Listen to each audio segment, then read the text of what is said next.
You're listening to In the NoCo, a daily slice of Northern Colorado news and happenings. It's Wednesday, September 27th. I'm Erin O'Toole. There's been a recent surge in efforts across the country to challenge and remove books from library shelves. According to an analysis by PEN America, a free speech advocacy group, book bans have been reported in more than 30 states, although most are concentrated in just a handful, including Florida, Utah, and Texas. Many of these bans target certain themes: race and racism, sexuality, and books with LGBTQ characters.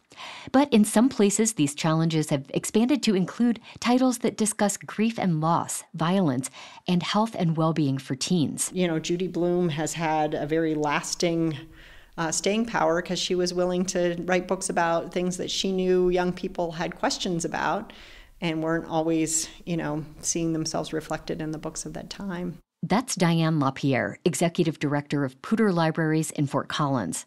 I caught up with her just ahead of Banned Books Week to get her take on where we are at this moment in time. I've got my library degree over 30 years ago, so I feel like I've been through some different waves of book challenges, and I think we are in one of those just really intense periods right now where people are questioning what kinds of books should be on library shelves, and have new tools to sort of organize across the country to make a more concerted effort to challenge books than it was more localized in the past. So those are some of the differences that I see this time around. Yeah.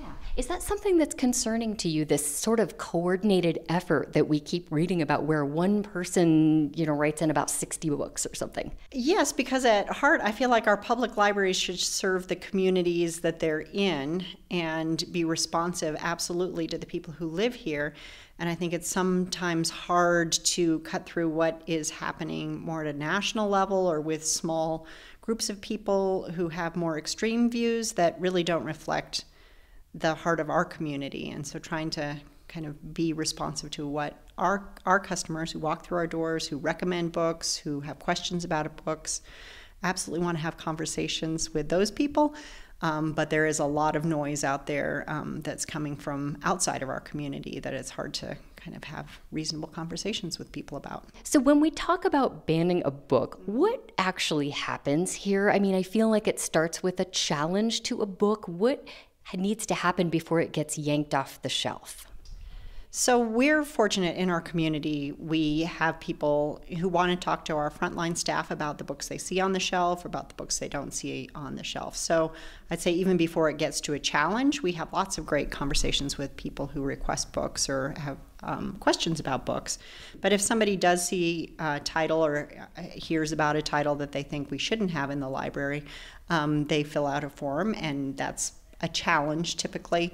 I have been in the library profession for a long time, and it's very rare that we would actually take a book off the shelf in response to a person who didn't feel it was appropriate. Often we may shift a book that was in one section of the library to another section of the library.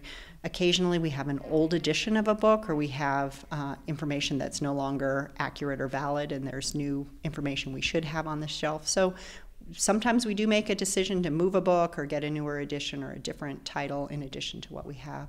But rarely do we actually ban a book. And that's not the situation that's happening in a lot of other parts of our country right now, where library boards and school districts are making decisions to remove those books from their shelves. Is there an instance that you can think of where a book should be banned? I like to say no. I mean, in a sort of perfect world, no.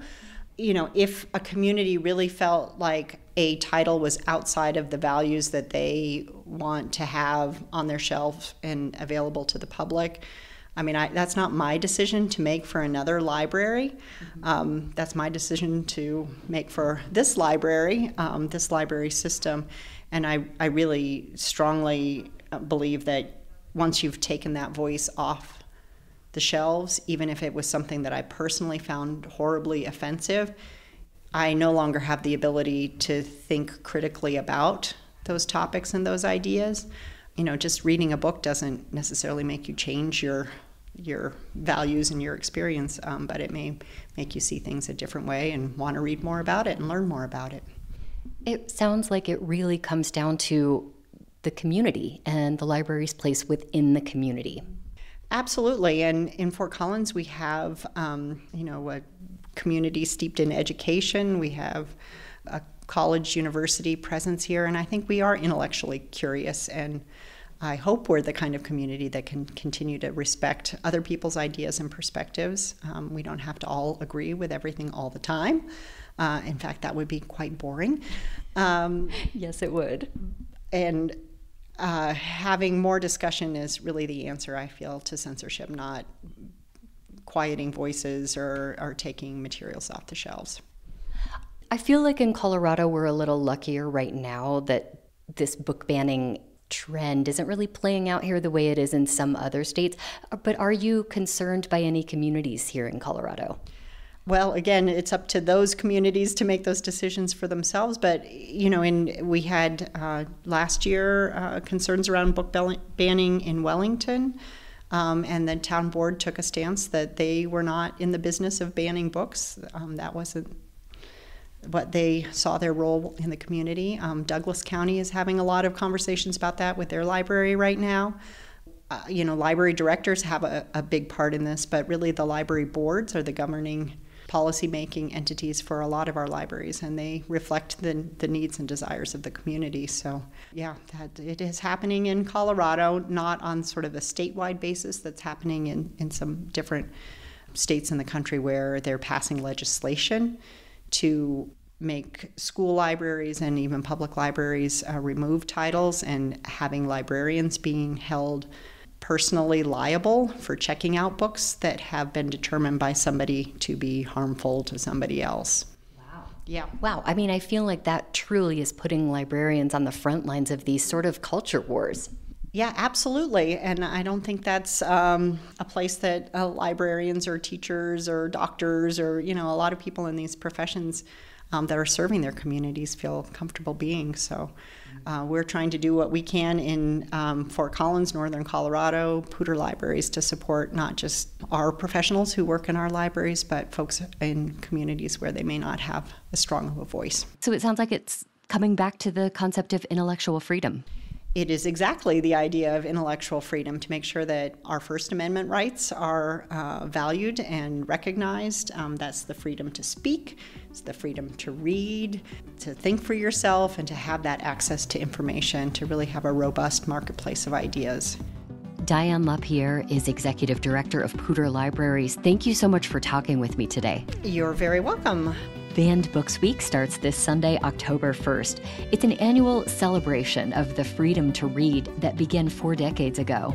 Libraries across Colorado will be hosting lots of events and special programming. You can find more information in our show notes or at kunc.org. And that's it for us today here on In the NoCo. We'll be back with you tomorrow with more of what's happening in Northern Colorado. Our producer is Jocelyn Mesa Miranda. Robin Vincent is our executive producer. I'm Erin O'Toole. Let's talk soon.